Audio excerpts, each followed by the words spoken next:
but should be roughly balanced. Second, broadcasters will be expected to follow this policy in good faith, for example, by hiring credible activists or experts from all sides.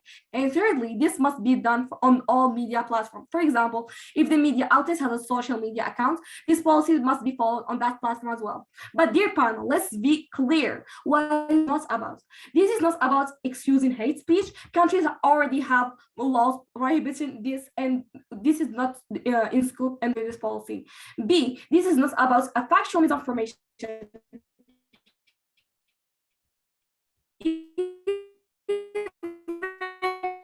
On some and finally, this is not about present a tiny minority with an extreme view. This policy mostly concerns issues where society is somewhat evenly divided. And lastly, we would enforce this with fines and revoking broadcaster license when they do not comply. This would likely be administered by each country's relevant media regulator or government department. So let me count my first arguments. Firstly, why do we think this policy will be effective?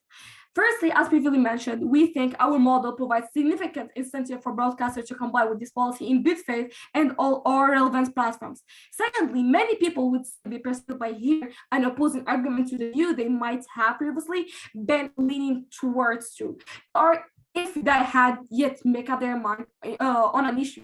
This is especially the case if you are someone that usually only consumes content from a single media outlet. Thirdly, even if you are not completely persuaded by another side, you become more sympathetic and less hostile to that view because you see that group's perspective, their stories and their struggles. Fourthly, in broadcast media may also be more sympathetic to other perspectives once they are more exposed to those views than.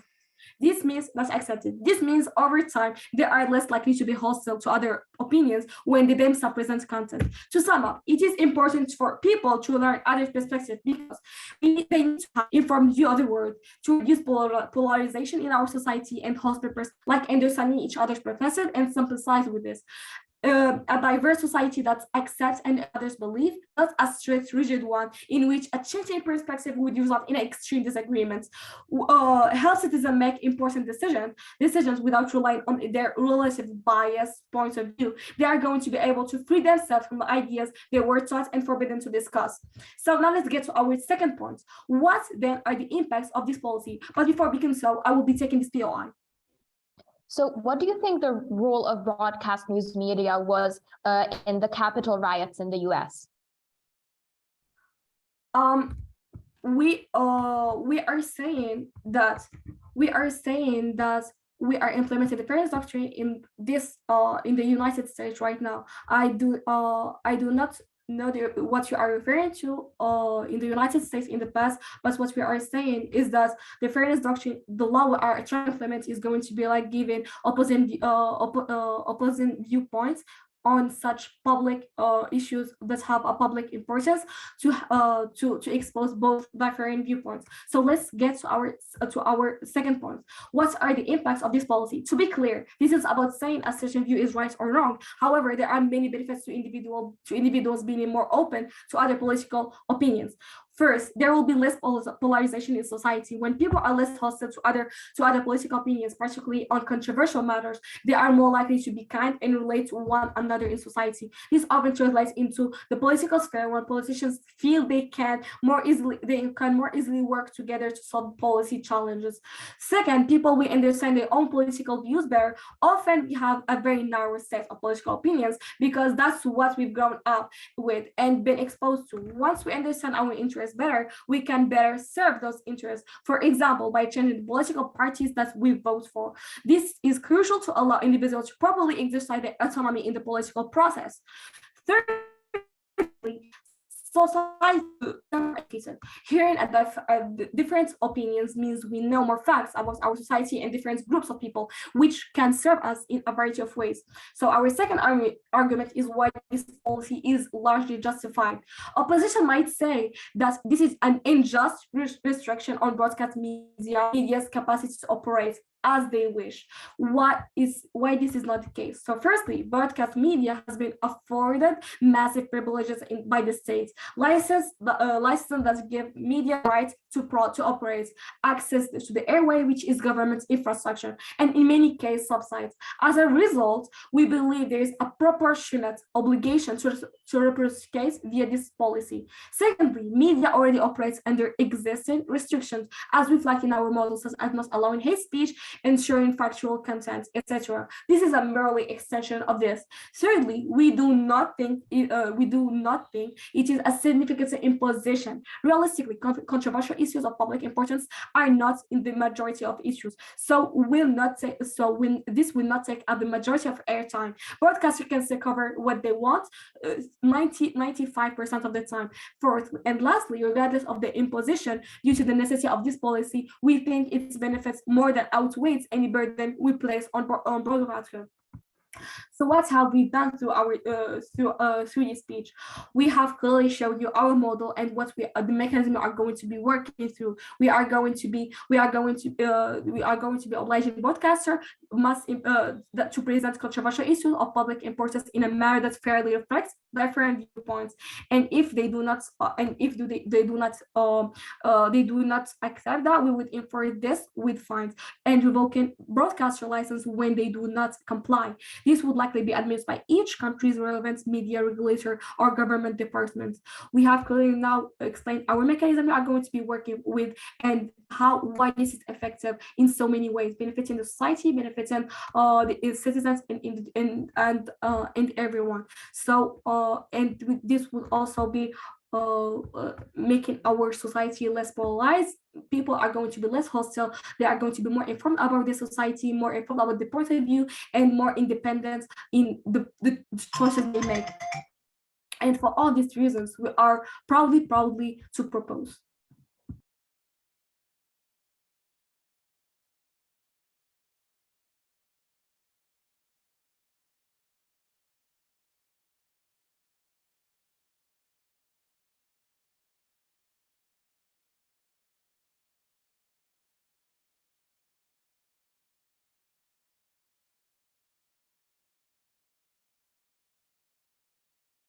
All right, we thank the first prop speaker for that speech. We welcome the first opposition speaker to start the opposition case. Here. Can I confirm that I'm audible and visible? Yes, I can hear you. Okay, great. Then I would like to take POIs verbally, please.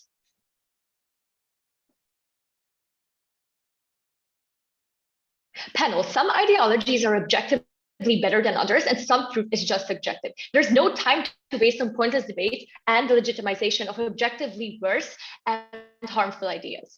Conservative authoritarianism is on the rise worldwide, and implementing a fairness doctrine cannot stop this. What are we going to do in this debate? We're going to run a counter model, then do a characterization on progressive and regressive conservative media and engaging with their model, then a characterization on audiences, and then two arguments. Now, firstly, we completely agree with the side of proposition that polarization is bad, that they acknowledge in their framing that broadcast news media has a very significant impact, that they acknowledge the right of the state to limit media, and there are existing restrictions, so their counter model is going to function. But now to our counter model, so what we're doing.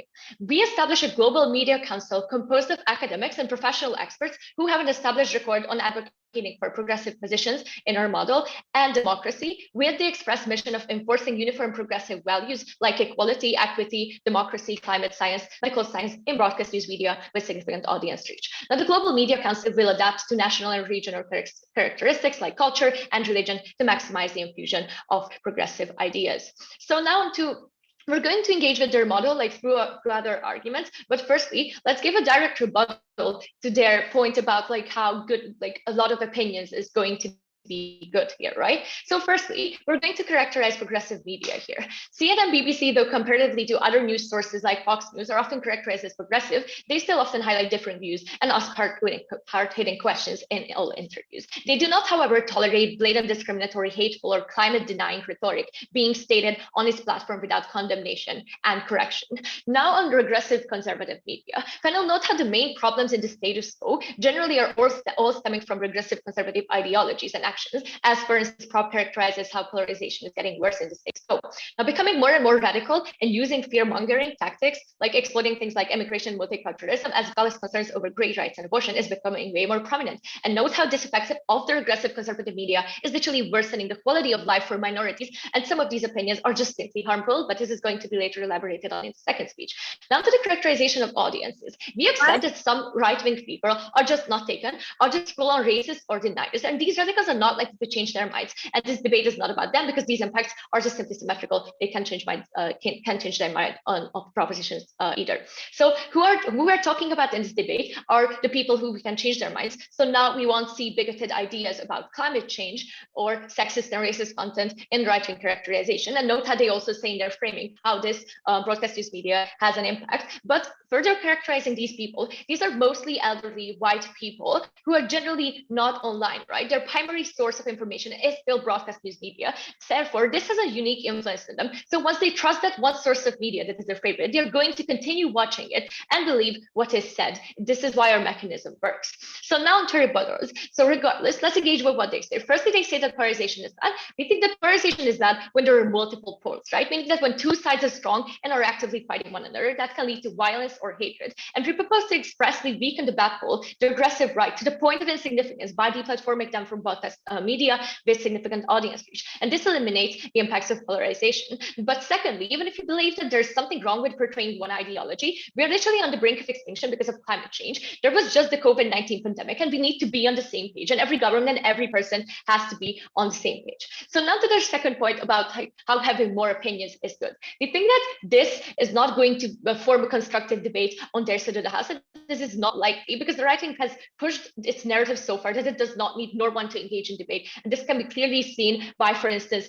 these governments labeling their opponents destroyers of the country or baby eaters. This is how they react to being attacked. And this is not something that's going to change just because we deliver a bigger platform to them. So now to their vague claim about how they get more information and how that would like somehow be good. But yeah, we think that they deserve information, but the only information they deserve is correct information, and they deserve information that is not going to harm them, right? So in the status quo, there is too much information and people don't know how to filter it out, not taken. They cannot make a better choice, therefore, because you only get the varied opinions and not actual information and facts. Before I move on to our argument, I'm going to take a point. So even if you think that a view is bad, people can only change their mind when they're exposed to the other side, and that happens more under our policy. Look, what we think is that your side does not exclude like the very harmful cases that we give you in our model, and apparently you do not recognize these, like that some people have to face discrimination, and these are going to get a legitimate platform on your side of the house, right? This is what happens on your side when you have to present climate change deniers, anti-vaxxers. You have to present all of these people, like for instance, people who say that yeah, being gay is a choice, right? It is not a choice, and we don't want these. This is just what we're going against. But now to our first argument on how we're counteracting progressive ideas. So we tell you the crucial topics of equality, equity, democracy, and climate science. But now, why our progressive values are actually better than non-progressive ones? So we tell you the specific things in our model. Firstly, on racism and discrimination. So what these progressive values are is that they don't care about equality. And in fact, they reinforce it because minority voters often don't vote for them because of this. This is why, for instance, Republicans are actively limiting voters' rights of African Americans, not taken. And this is why Hungary does nothing about the huge economic disparity with the Roma people and the rest of the population. However, on our side, comparatively, the progressive values give you equality and steps toward economic equalization and social mobility. Now to sexism, there are a bunch of progressive values giving less choice for women, taking away, for instance, women's bodily autonomy, pressure them to have children and be primarily caretaker. On the comparative, like there's generally a pro-choice sentiment in all matters, not just abortion, but in their life generally, like for instance, giving them longer maternity leave. So now to homophobia and transphobia. The regressive values here is that there's an outright or disguised hate speech against them, strengthening hatred within viewers. Therefore, we get more violence and less acceptance in general, less freedom of expression. However, again, on the comparative, on our side, you get acceptance, support, and recognition of the fact that individuals cannot change their orientation nor their identity, not taken, and are not causing harm to anyone. So the issue is that there's a rise of right-wing bigotry, and this is a worldwide phenomenon, like just like how Orban just wanted to with the third maturity again. So how we respond to this, the fairness doctrine is sufficient to combat this level of cunning resources, because this is a direct engagement with the proposal. Because note how confirmation bias exists. So even if there are more views on one article, people are still going to look for what they are comfortable with, what and they're just disregarding other ideas presented.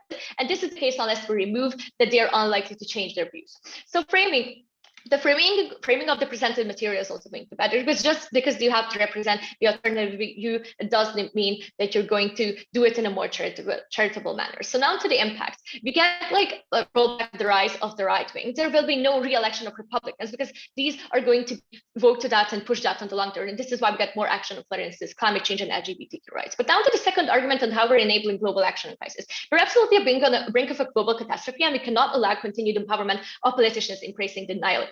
Right now, we are on the verge of a global catastrophe. We just faced COVID-19 pandemic, and on proposition, anti-vaxxers would have to be portrayed. However, on the compelling, we must deplatform them, and we cannot, do not allow, for instance, a pandemic to take human lives just because some people are acting like medical experts. So all these examples show you that we have to act right now, and we cannot afford to listen to these people. On the comparative, on proposition, they get useless debate about whether climate change exists or not, which it very much does. But if we have to debate objective facts, it is practically impossible to have the constructive debate on how to actually solve these issues, not take protected time. On opposition, that we get is actual debate, constructive debate on how to solve these issues. So our impacts here is that those who get deplatformed will lose influence in multiple instances. They lose votes, they lose political power, they lose the ability to influence legislation. And this is great for us because we're going to get better legislative action. It will become much more easier to pass drastic climate change emission reduction laws. We're going to get unified legislative action and a unified global mindset. And what this essentially means is that while Prop is debating about the existence of climate change, we're actually going to solve it. And this is how it happens with any other crisis. Proud to oppose.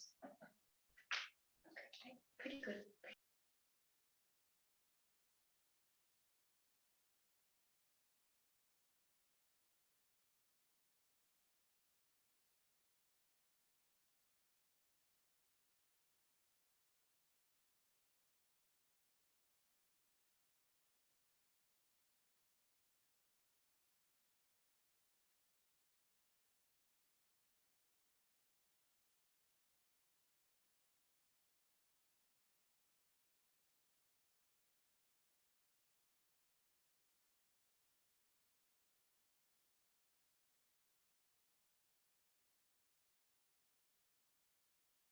All right, we thank the first opposition speaker for that speech. We welcome the second prop speaker to proceed with the proposition case. Here.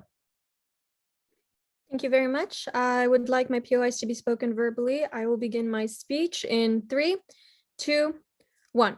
Your capacity to exercise your autonomy, particularly in the political system, is premised on your understanding of your preferences. If you have been raised to think a certain way by your family, your school, or your community, you are incapable of truly deciding what is best for you. We provide a clear mechanism to break the stranglehold of information with our policy. We don't change all opinions, but we make a large number of individuals more informed of different political and social perspectives, helping them make better decisions for their lives. Before I begin outlining some of the arguments in our speech, I will do some rebuttal and acknowledge the first op speaker's arguments. So throughout their speech, they keep telling you about the current status quo, how there are certain harmful opinions, how there are certain bad opinions that will be perpetuated in our model, and how they think that some opinions are objectively worse than others and shouldn't even be debated upon.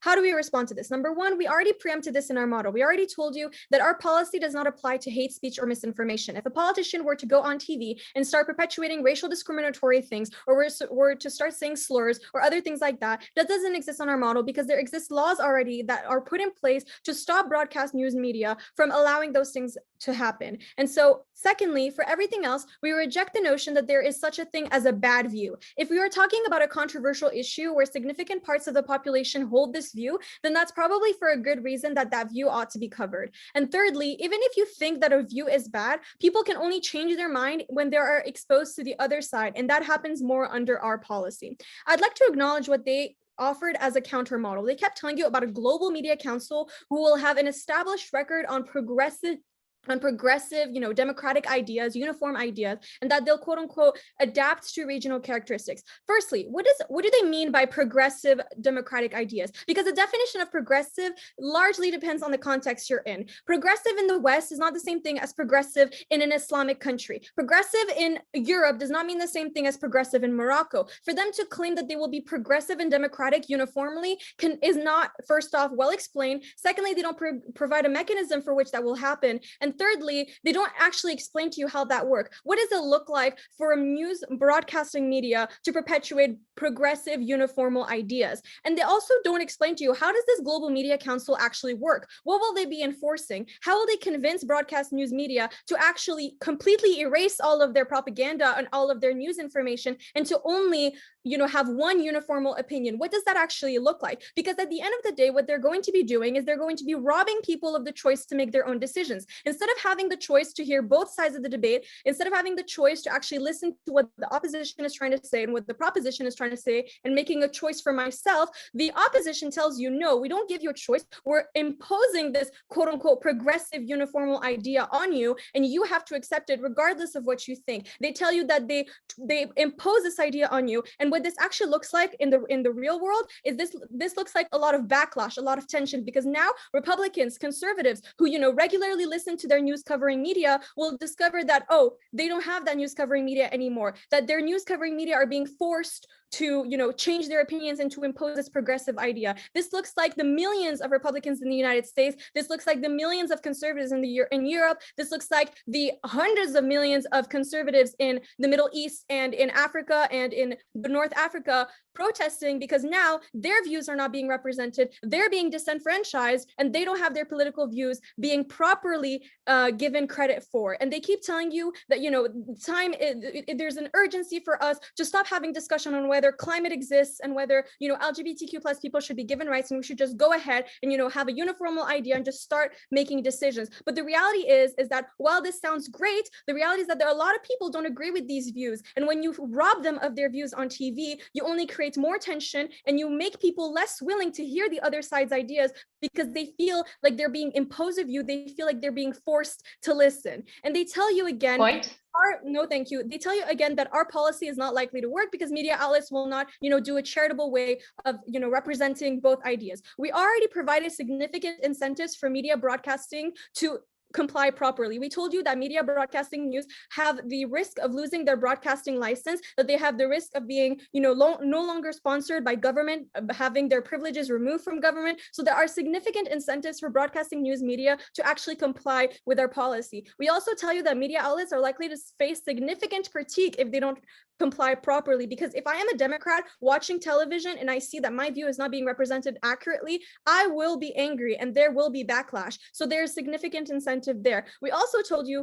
that media outlets have mutual incentives to cover content properly. For example, if you're a right-wing outlet, you want left-wing outlets to represent your view properly. Thus, you have an incentive to do the same. So what we're doing actually is we're creating a healthy environment of both left-wing, right-wing, conservative, liberals representing their views accurately. We're allowing people to see both sides of the narrative. And at the end of the day, even if a view is not covered as well as it could be, it is better than not covering that view at all, because at least people are more exposed and can further investigate that issue for themselves. We tell you that at least on our side, people are a lot more experienced and knowledgeable about the other side, what the other side has to say, because the reality is that in the current status quo, we don't see that. A lot of people don't actually know what the other side has to say or what the other side has to argue for. So moving on to the arguments, subsidiary benefits to our policy. We think that there are a number of additional benefits to our policy. Firstly, we are likely to reduce feelings of disenfranchisement in society. For many groups, it's not that they don't expect their policy or their view to be adopted. For example, secular Christians often understand that religious perspectives cannot be adopted into politics, but for them, this represents a significant part of their lives, one that they wish to be represented. This policy allows those perspectives to be better heard in society, which results in feelings being being represented and included in society. What opposition has offered you again is a world where many people will feel disenfranchised because they'll feel like their opinions are not being represented whatsoever. They'll feel like their opinions are not at all being included on the media. They'll feel like their voices are lost, and this will create even more tension, like I've already said.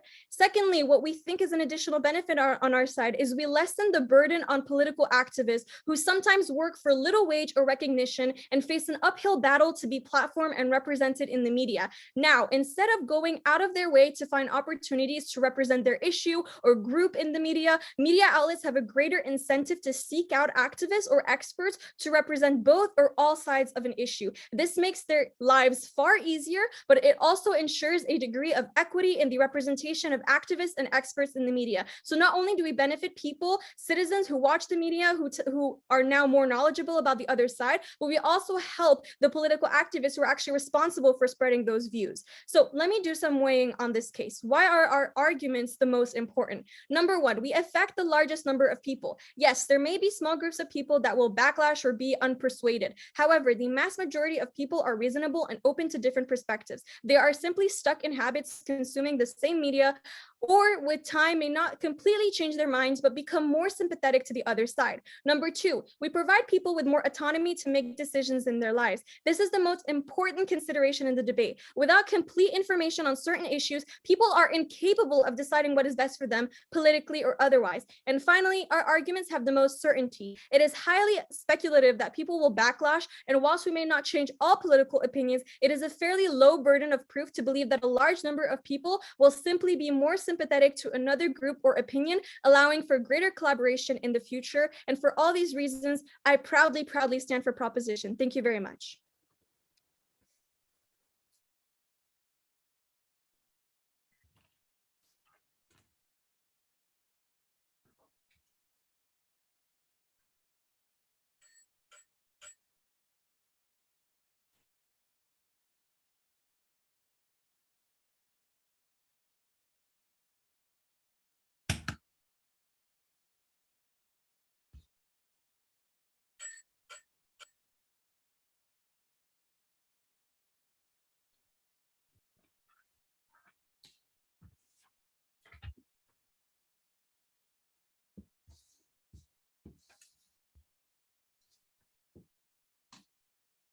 All right, we thank the second proposition speaker for that speech. We welcome the second opposition speaker to proceed with the opposition case. Here.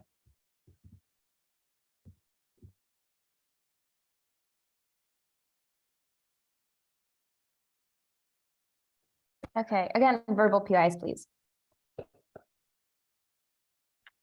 Panel, I'm going to do 5 things in the speech. First on climate change, then on our model, third on political activists, fourth on backlash, and fifth on an argument of the most vulnerable stakeholders in this debate. So firstly, some rebuilding on climate change. Note that they give zero response to our argument in climate change, which is a big mistake because it is the big argument with the biggest impact in this debate. Note that we are already at the threshold of climate catastrophe. Right now, the temperatures we are experiencing are what have never been seen in the past 125,000 years. This is insane. We are already experiencing huge adverse impacts. They never respond to any of our mechanization on why this is going to change on our side of the house, right? If we actually save humanity from extinction, why they're debating about the existence of climate change on their side of the house, because note that they say in their that any contentious issue is going to be held up to debate. We think that in a lot of countries, unfortunately, one, whether or not climate change exists, and two, how big of an issue climate change is very much something that is up to contention. They're actively going to platform climate activists, right? But even if you think that there is something wrong with having like one dominant ideology, what we need in the status quo is the unified mindset and action in this issue in particular. Them not responding to this argument already loses them this debate. Secondly, on our model, right? What we are talking about is very specific issues that is portrayed by regressive conservative media, like things like women's rights, gay rights, and racism and things like that. We think that those issues that are very portrayed in a very harmful way, and in addition to climate change and and things like that. We think that that is something that we are specifically focusing on our side of the house. Well, again, they are continuing to platform this, right? So what do they give to our model? They give three things. Firstly, they say that the policy does not apply to hate speech, and there's already limitations on that in the status quo. Three responses. First, in a lot of countries, this is not true. In a lot of countries, there is no limitation on hate speech in the media. Two, we think like hate speech often doesn't happen in very obvious ways. Like look at Tucker Carlson, who's been very successful in the US, has millions of viewers every night, right? He frames like his very blatant white supremacist rhetoric in a way that's palatable to people, right? He frames it in a way like, I'm just asking questions. I'm just asking questions like, what even is white supremacy? And very strongly implying the answer that doesn't exist, that actually basically this is very harmful in the status quo. Thirdly, we think that, again, they don't respond to our argument on climate change, which is false information that can indeed still be spread in the media, right? Second, they say, okay, people can only change their mind through debate. We give you two mechanisms on why they are still likely to take sides on their side of the house. We tell you first on confirmation bias, they never respond to this. Second on how the way that information is framed, again, the same with Tucker Carlson. We think that just because we have a person responding to his ideas doesn't mean that the news source is going to frame it in a way that is like good, right? Never respond to this at all. Furthermore, second, we tell you that there is a lot of information out there in the status quo. People don't need to look far to find contrasting opinions, right? What this means that it's very hard for that in the status quo. It's not that people don't have access to ideas. It's that there's a lot of information out there. It's hard for them to choose. Thirdly, they say, okay, progressive democratic ideals are not the same in every country. This is exactly why we tell you that we're going to implement this in different ways in different countries. For instance, in a country like Saudi Arabia, we're not going to immediately go for women are equal, women deserve equal pay, etc., etc. No, thank you. We're going to slowly implement these policies, therefore limiting backlash overall. Furthermore, they give an argument on political activists, right? We think that they're activists specifically because they're in the minority, right? We think that 1A claims that they're only going to represent opinions that are like widely seen. So either they have no impact on this, or they admit that extremist political activists also have to be platformed on their side of the house. I'll also talk about why we get the more effective activism on our side of the house later in our argument. Second, on backlash, right? They give this point not very well mechanized on why there's going to have to be backlash on our side of the house. 8 responses to this. First, there is historical precedent for media councils like what we propose in Poland and Hungary, which in fact still exists right now. There is no backlash happening. Hungary is still in the EU. There is a right-wing media council operating right now. 2, there is no backlash if our media frames the entire backlash and there's limited reporting on it anyway, which means there's no possibility for the backlash to spread. 3, we can actually flip this. On proposition, both sides of the political spectrum will be frustrated with the policy because their favorite news broadcasters will be mandated to push things like that they consider harmful messages and platform figures that they hate to comply with the fairness doctrine. This means at worst, backlash is going to be equal on both sides of the house. Fourth, we think that this is non-unique, right? Conservatives and right-wingers already believe that the left controls the media. The only difference is that if our model is implemented, and this is actually going to be kind of true in a few specific issues, right? But since they already believe this, there's no clear backlash. 5, left-wing media is traditionally softer in its coverage of events than right-wing media, meaning some limited coverage of alternative views is generally going to happen on our side of the house regardless, even if it is framed in a negative light. 6, if there's any backlash, it would be extremely short-term, as it would not be reported as much, if at all. No, thank you, right? 7, if they talk about social media, we think social media is non-unique in this case. Note that in first, they acknowledge that broadcast media still has a significant impact, even though like social media exists, right? So if they say that there's going to be backlash on social media, they mitigate their own impact. 2, we think that we tell you that in characterization that there's a lot of conservative viewers or older people who are less likely to be online, so there's not going to be backlash on social media. There's not going to be a place to do backlash, right? We think that limiting hate speech and COVID false information already exists in the status quo on our side of the house. A vast majority of the progressive population is likely to move further to like limiting things like this on social media as well. And 8, we think in the long run we're going to teach kids along these lines, which means long-term backlash is just going to disappear, right? So now moving on to our to our argument on why we are going to protect the most vulnerable individuals, right? We're going to be able to directly counteract racism, sexism, and homophobia and transphobia on our side of the house. There's a lot of right-wing media that use very harmful and hateful rhetoric. This is because a major tenet of conservatism, specifically the type of conservatism we're talking about, is wanting to keep things how they were. In the past, anything that wasn't straight, white, cis, heterosexual, rich male was treated like a second-class citizen. This is the ideology the right-wing media wants to strengthen in some specific spaces. This is where we cut them off, right? We think that the right-wing media is also becoming more and more radical because they see like in with the backlash that is happening right now with liberal policies. This is how they manage to turn over Roe v. Wade in the US, right? So why does their side not solve this crucial issue, right? They are still platforming the people with these bad ideologies. People who see it could still buy into it on their side of the house.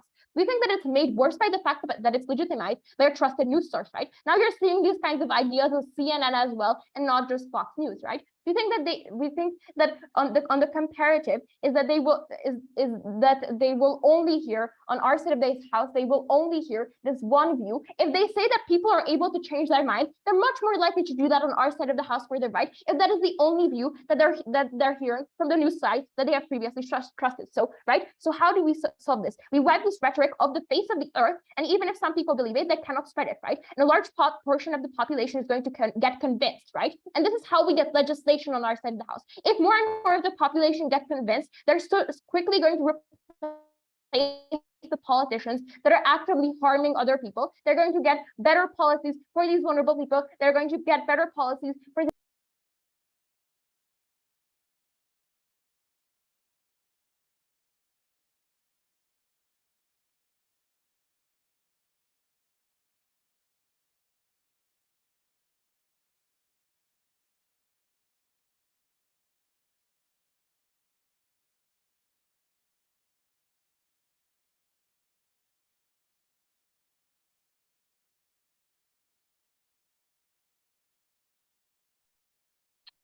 Am I clear and audible?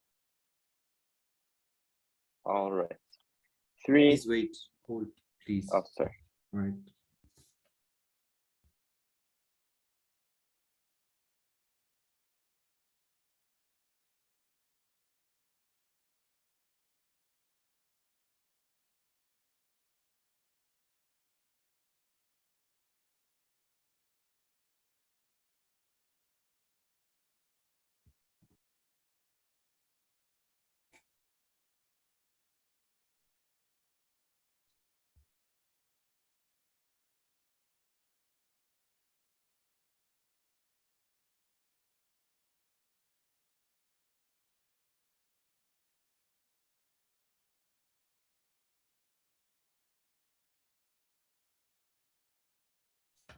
All right. We thank the second op speaker for that speech. We welcome the third prop to proceed with the prop case. Here. I will begin beginning my speech in 3, 2, 1. Our world is simply better, and we've won this debate. And today I will tell you why. First of all, I'll do that by attacking their model. They said in their counter model, the Global Media Council would have an established record on progressive uniform ideas would be implemented. We think that their model is extremely problematic. First of all, what does progressive mean? Progressive means different things to different people, and they haven't attacked or talked about that at all in their entire speech. Secondly, first opposition and second opposition did not explain to you whatsoever what a Global Media Council actually is, how it would work, and what it would look like. Absolutely no mechanization. They've never explained to you why their model is likely to happen, what are incentives for conservative news media to abandon their views. There is absolutely no answer from them. Thirdly, you keep saying that conservative ideas should be removed from TV because they hinder people from reaching a real change. This is problematic because you are disenfranchising millions of people. You are removing people's voices. You're removing their choice. This will result in people protesting, boycotting broadcast news media, and finding other alternatives for them to receive their news in the way that they want it. Conservatives are not just old people. There are millions and billions of young conservatives, even those who voted for Trump or for the equivalent in their countries, by the way, who will protest and be mad on the opposition side. On our side, there is no such thing. Then they keep saying that there will be absolutely no backlash. And obviously, we've clearly won that side of the debate. Next, we'll talk about how they keep saying that there will be absolutely no backlash. I have two things to say to this. First of all, EU countries are relatively democratic with liberal views, and there will be a lot of backlash there. Secondly, opposition's policy of imposing progressive views will not look the same in different regions, which is a very big problem. Ops policy results in major backlash and protests in countries like the US, where conservative media has major impact on millions of people. If millions of people no longer hear their views represented, this will result in more and more people being frustrated and disenfranchised. Panel, remember this word, disenfranchised. Next, we move on to talking about, they said that a lot of people will be mad on our side of the house. Even if there is some backlash, which there definitely will be, this is minimum harm and nothing like the backlash on the opposition side. Unlike the opposition, we're not removing an entire side of the debate. We're not disenfranchising millions of people, but rather we include both sides of the debate, so we allow everyone to know what everyone else is thinking. I'll take that in a couple seconds. And we've already provided multiple incentives on why media broadcasting on our side of the house will be much better than on their side of the house. Take your POI now. We give you in first a very clear model where we tell you that we are going to enforce these values specifically equality, equity, democracy, climate science, and medical science in this media. Please respond. Well, you've also said that they would be implemented differently in regions like Saudi Arabia. The issue with that is it's the same council making these decisions. The same council brings down the same decisions and asks for the same media. Countries cannot be treated unfairly in your side of, or definitely treated unfairly in your side of the house by how this council thinks that they should, the media that they should see, which is completely wrong. Again, it removes the concept of choice, which is what the current society has been fighting for hundreds of years. The concept of choice is how humans have progressed, what humans have progressed towards in the last 50, 100 years, and that's why your side of the house completely blocks this. And these values would look very different in regional contexts in your side of the house, which is very, very harmful overall. You ask for a centralized view, and then you change it for different countries, which is hypocritical in itself. Then we move on to talking about how their argument about climate change and legalization. They've said we didn't answer their arguments. Well, we have, and we'll continue doing so now. You keep claiming that there needs to be a significant action against climate change. We think your model not only will not have significant change, it will hinder action against climate change. And here are two reasons why. First of all, if people are being imposed uniform ideas and have their conservative views completely removed the media, hence the word disenfranchised, they'll be much less likely to engage in discussions on how to address climate change because they won't believe this new media because it has absolutely none of their ideologies and their viewpoints on them. It will also look like effectively with conservatives protesting against their views being removed from TV and refusing to engage in debates about climate change, refusing to sign climate change agreements or policies.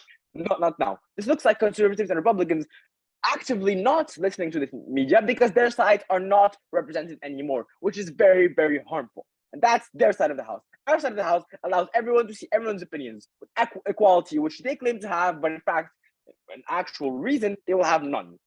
Also, we will speak about how our model will actually increase legislation and changes in policy because people who are not currently exposed to information about climate change will now be exposed to that information. They won't be disenfranchised like on your side of the house. People who only listen to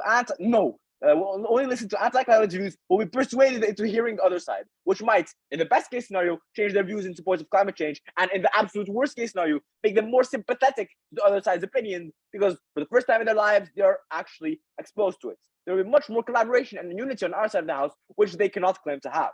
Then, we've also said that hate speech is not banned currently in all countries. We've already answered it. We've said that we completely ignored our statements that not only will we regulate media by expanding the current hate speech regulation worldwide, people like Tucker Carlson, who they spend so much time talking about, will have his impact lessened, if not removed, because people who listen to him and his ideas are now exposed to more views other than his.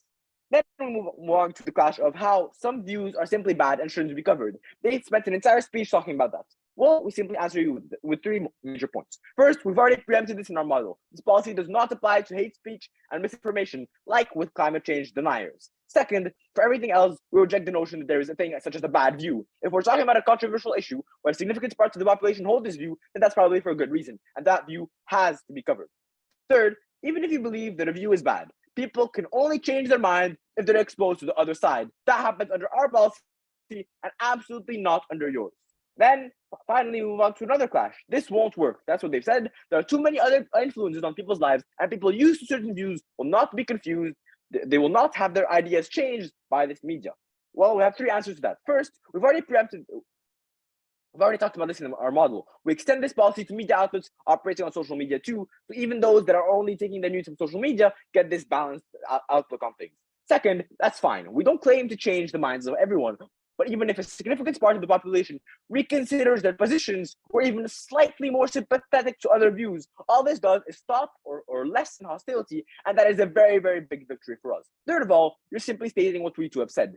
They are so entrenched in fixing their own ideologies, they're not able to look positively on others. That may also be correct, which is why we're attempting to stop that through our egalitarian doctrine. Having no idea what the other side thinks is harmful to absolutely everyone and leads to not only tension, but also societal and intra-societal conflict.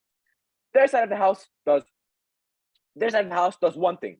It standardizes the view of news and it doesn't allow for any more progression. And we see this with they've said that their entire model is harming the very concept of choice. The entirety of the modern world has angled the discoveries and progressive changes towards allowing people choice, and they completely destroy that. Furthermore, what is the point of having different media outlets that all sprout the same information, which is exactly what they're proposing? This would not only destroy millions of jobs in the current journalism industry and destroy an entire market of information sharing, which is their side of the world's only impact, and it's a negative one. Overall, today, panel, I've shown you why we've won every single clash in this debate. And that's why I am very proud to propose today. Thank you. All right. We thank the third prop speaker for that speech. We welcome the third op to conclude the substantive case for the opposition. Here.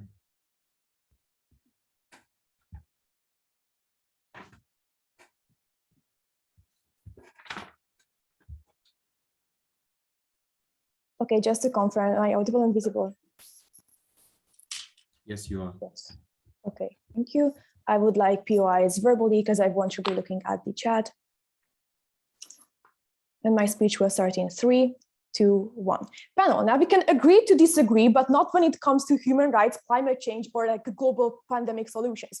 Therefore, the House clearly lost this debate because they failed to explain what the real comparative and what the real model of our case was. What I'm going to do in speech, firstly, clear up the mess that proposition has made out of our contour model, then show you which side of the House is able to create more progress, most uniquely climate change, and who is able to protect the most vulnerable stakeholders. So on to comparing the models and creating a comparative of what the two policies actually are. So we believe that we have mechanized quite well that not all ideas should be up to discussion, right?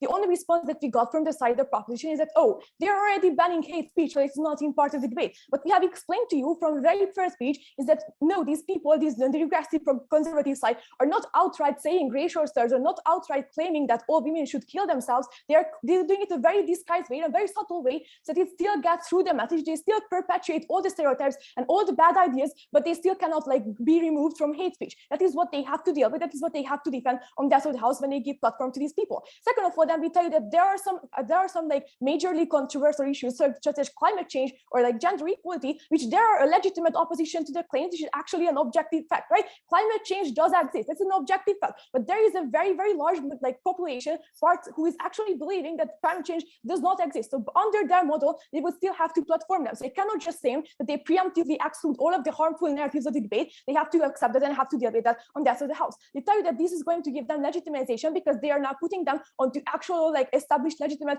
major news media organization. They have to deal with the comparative. They haven't done so far, so they are curiosity debate. What our model was, which they clearly tried to mischaracterize. This global progressive media council is not some kind of mysterious body that they claim that is not going to function. We tell you that historically there is some precedent that is actually global media, media councils and media control does work, and therefore we believe that at a point at which we are pushing a very non-harmful and very essentially good narrative, this is going to be symmetrically working. No, thank you. On the answer to the House, we tell you that the unique progressive values that we are pushing as basically equality, inclusion, climate science, and any kind of medical science. Therefore, again, we clearly believe that we have discussed what progressivism actually means. Then they attack us. The only reasonable attack that they're not reasonable attack, but the only attack that they try to create was that, oh, the definition of progressivism is different across the country, so therefore this model cannot work. We tell you that yes, we believe that progressivism is different for each country, but we also gave you a mechanization on how this like global media council is going to be like adapting this message, adapting this global message to the unique culture and the unique religion or like the actual society of that country so that they can maximize the message, right? Obviously, they cannot claim the same message for all of the countries, but we don't see why that ruins our model and why that would be bad for our case. Then the only reasonable like response to the model was that they actually managed to engage with the counterfactual is that, oh, removing the voices of the people is inherently bad because people have the right to free speech and therefore like the opinions should be represented. We don't believe that there is any harm explained what happens when we remove the voices of these people, right? No, thank you. At the point at which we managed to claim that these people are literally denying the existence of a global pandemic, denying the existence of climate change, weaponizing hate speech against women or racial minorities, we don't really believe that removing these voices would do any harm. Indeed, it gives like major benefits. At the point at which you managed to prove that the voices of these people actively harm society as a whole or uniquely vulnerable stakeholders, the only like benefit, they got absolutely no benefit and all the harms that they have to depend on that side of the house. Now to who is able to get more buy-in on this kind of model. We believe that broadcast media viewers are clearly characterized only on outside the house, right? The primary source of these viewers, they are mostly elderly people or like on the older generations. Those are the ones who actually view these kind of like broadcasting medias. These are the ones who like primary like source, they get the like ideas from there. And therefore, if you change these ideas that no thank you, that is represented in this kind of sources is inherently going to change their opinions as well. Note how the proposition either consents to no actual change happening on the minds of these viewers on either side of the house because of the confirmation bias, because at that side of the house, they would still be able to see their own position at the point at which they claim that their position is so rigid that they are not going to be able to change that. Whatever they see on these kind of media sites, they concede that they have no impact on that side of the house either, or they accept that they're going to be able to change the views of their house because of the unique effect of the broadcast media, but then they have to concede that we are able to create this change more effectively. So therefore, again, just because of this point, they are either out of debate or we could do the same things more effectively. So then they attack us, our model on like backlash is going to happen. We have already explained in 8 main layers why it's not going to happen and why even if that does happen, it's going to be non-unique to the rest of the house, right? Because on proposition, you're attacking both sides of the house, right? You have to put like content that you do not agree with on your media like platforms and your media outlets. So therefore, again, if you claim that this is going to be like backlash because they don't agree with something, they are going to have that from both sides of the house. So that backlash is going to be no, thank you. But you also tell them because this is going to be the only opinion that these people see gradually because they believe in the legitimacy of the broadcast media and because that is the like primary source that they get the information from, and they're going to like change their mind because of what they see in these kind of media outlets. There's not going to be any kind of significant backlash because the majority of the people can change their mind. If they claim that they cannot do that, then their impacts are null and void right there. So therefore, again, on this side of the model, they clearly have to win this way. Now to who is able to create more progress, more specifically, who is able to actually stop climate change, right? Note, but on that, even if we lose all of the kind of mechanization that I've given you just in the like past 5.5 minutes, we still have to win on this clash alone because climate change is such a like tremendous issue. We are going to literally die if we do not tackle this issue. And they have dropped this argument in their speeches. So again, no, thank you. They are not going to have any kind of global climate action. And because the only reasonable way to actually tackle climate change is create a unified global action. We cannot afford to have like climate change deniers or lobbyists from like bigger companies so they can actually like create more fossil fuels on these kind of platforms, because note panel that this is a legitimate opinion. A large chunk of people actually do believe in that. So by their model, they would have to put them there. So they believe that this is not going to be any kind of constructive debate. No, thank you. The diversity of ideas in these issues are not applicable because there is no need to have this diversity of ideas because there is an objective fact, and that objective fact is that we are all going to die if we do not take action very, very urgently. This is a problem because at the point at which that side of the house is going to be debating whether or not climate change actually exists or not, we are going to just simply like mute the voices who claim that climate change doesn't exist and focus on the actual constructive debate on how are we going to solve climate change and how are we actually going to stay alive. This is a unique comparative on outside the house which we refuse to engage with, and therefore again we clearly have to win this debate because of this threshold argument on outside the house. But I want to, who is able to protect the most vulnerable stakeholders on outside the house, right? When the side of proposition claims that by silencing people they are going to be disenfranchised,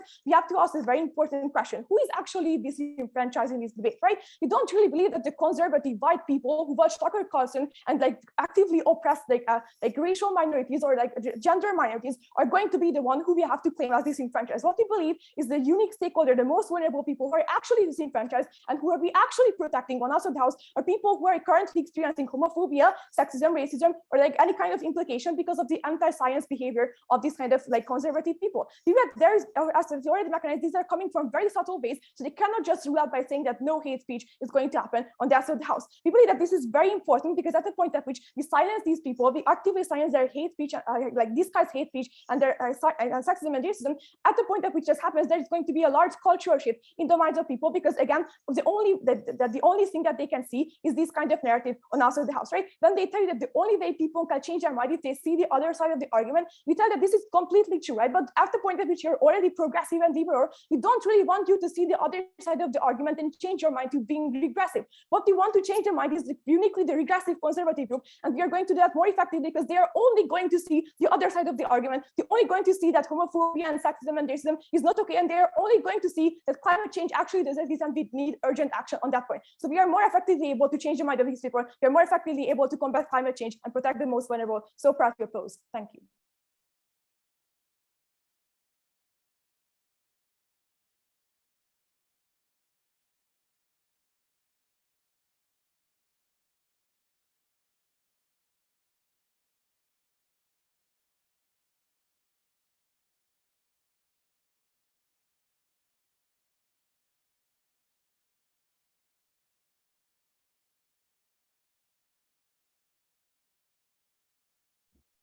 All right. We thank the third speaker for that speech. We've now come to the end of the substantive speeches.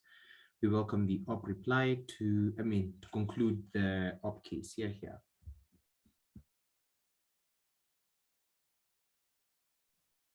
Okay. Panel, in the status quo, the right wing is pushing further and further by getting media monopolies in countries like Hungary and Poland, and by buying up local news stations in the United States. Never been prouder to oppose. So what do we give you in our model, right? We tell you that in the status quo, it's not enough to stop these harmful narratives, to just hope that debate is going to convince the very radical people that believe that climate change isn't real, or believe that gay people don't deserve equal human rights, right? We tell you, we give you multiple layers of mechanization why this is unlikely to happen.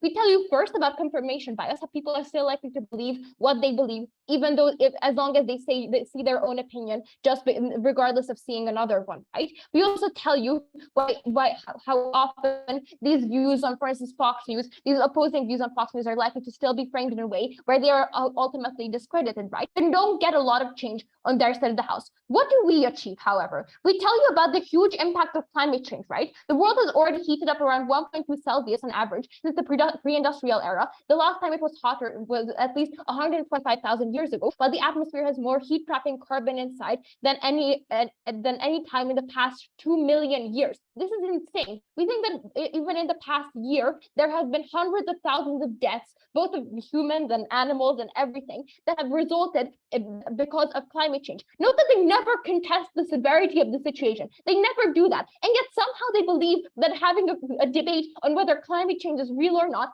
is going to somehow change people's minds. No, we think that what we need right now is urgent action, urgently stopping these views from being legitimized in any way whatsoever, so we can solve this issue. So we can have people elect politicians that are going to solve this issue by them actually believing it, right? So who protects the most vulnerable individuals? Not that we never really get a direct response to this in 3A, but that's fine, right? What they say, what we tell you is that hate speech is often very subtle. It looks like implying immigrants are criminal. It looks like police violence against implying that police violence against African Americans is somehow legitimate. It's not outright saying, oh my God, we want you to die. It's just hinting it very strongly that these people aren't equal. And this is something that is horrible, right? We think that what the response that they give is, oh, the right wing is now suddenly going to feel disenfranchised. Panel, who is disenfranchised in this debate is the trans person who is afraid to go home alone at night because they're afraid that some right-winger is going to trap them on the street. It's the women that cannot get an abortion safely on their side of the house because of the policies being pushed through right now in the United States of America, right? We clearly win this debate on these 3 points alone. Look, I would like to end this speech with a quote from a speech made a few weeks ago by the regressive conservative authoritarian prime minister of Hungary, Viktor Orban. He is a person that specifically exemplifies why we cannot let this speech continue to exist in reality. We cannot platform these people. The speech stated the following: Brussels, aided by Soros troops, quite simply wants to force immigration on us, because there is a world where the peoples of Europe are mixed up with people from outside Europe. Now that is a mixed race world, and here we are, where people living inside Europe mix with each other. Therefore, we in the Carpathian Basin are not mixed race. We are simply a mixture of people living in our own European homeland. This is the cause we have always fought for. We are willing to mix with each other, but we don't want to be a mixed race. Panel, proposition would like statements like this, disgusting statements like this, to air as a point of discussion on CNN and BBC and the like, with the hope that people will somehow see the truth. Legitimate debate can never be had from this. This is just evil, and people are buying into this. These individuals being re-elected 4 times over. We are the only team who can stop segments like this from having any platform ever vote on. I thank the opposition third speaker, reply speaker for that speech. We now welcome the proposition reply speaker to conclude the debate on the prop case. Here. Thank you very much. I'll begin my speech in 3, 2, 1. The Senate on the last Sunday passed the Democrats' $750 billion healthcare tax and climate bill. If opposition's policy had been implemented, the Republicans who voted for this bill would not have any more, and this bill would not have passed. So the biggest clash in this debate that we have is on which side will there be more change, because the opposition keeps telling you that they care so much about the environment, they care so much about women, and what they say, they tell you that conservative media worsens the life of immigrants, vulnerable minorities. They tell you that they'll create a global media council, by the way, which they never explain how it works globally and what that mechanism is. They tell you that they'll create this global media council that will, remove right-wing conservative media on their side and implement uniform progressive ideas on their side based on values of equality and and fairness, etc. Well, we tell you that while we agree that conservative media can create harmful impacts, and that conservative media and right-wing media, that there are conservative media that create those big impacts, we disagree on completely disenfranchising them, because the reality is that there are many conservatives in the government and they're conservative lawmakers, and so when you remove their voices, you remove their vote. If people are being imposed uniform ideas and have their conservative views completely removed from the media, they will be less likely to engage in discussion on how to address climate change. This looks like conservatives protesting against their views being removed from TV and refusing to engage in debate about climate change, in debate about abortion, refusing to sign climate change agreements or policies. This looks like the 50 Republicans compared to the 48 Democrats in the United States Senate refusing to sign the policies that benefit women, that benefit climate change, that benefit refugees, as a way of clapping back against the opposition's policy. Opposition's policy will not result in change, because as much as they like to tell you that, we support a world where, conservative, harmful rhetoric is removed, well, that's all good and true. The reality is that there are conservatives in government, there are right-wing in government, and when we remove their voices, you're going to remove their vote, and that results in no change for women, no change for climate, no change for refugees, and no change for that transgender person walking on the street being harassed. On our side, we tell you, why do we think there's going to be more change? Why do we think we help create legislation? Because first off, when you represent both views, there is less polarization in society. When people are less hostile to other political opinions, particularly on controversial matters, they are more likely to be kind, and they're more likely to relate to one another in society. This often translates in the political sphere, where politicians feel like they can more easily work together to solve policy challenges. This looks like more policies and collaboration being made on issues of climate change, on issues of protecting vulnerable refugees and women. Secondly, we tell you that people will understand their own political views better. Often we have a very narrow set of political opinions because that's what we've grown up with and been exposed to. But once we understand our interests better, we can better serve those interests, for example, by changing the political parties we belong to. We create change by providing both perspectives, and we allow people to be able to choose what perspective they agree on, because the reality is, panel, that the op speaker, the reply speaker, ended their speech with a quote from the Hungarian leader. And they tell you that on our side, we allow these quotes to be made. But the reality is that on our side, we stop people from only hearing that quote all day, every day, only hearing those sexist, those harmful racial rhetoric. And we allow them for once in their life to hear the other side. We allow them to leave that echo chamber of racism, that echo chamber of misogynistic rhetoric. And we finally allow them to be able to hear the other side, to be able to understand why that rhetoric is so harmful. And that is the exact reason why I proudly stand for proposition and why I urge you to vote for proposition. Thank you very much. All right. We thank the prop reply speaker for that speech.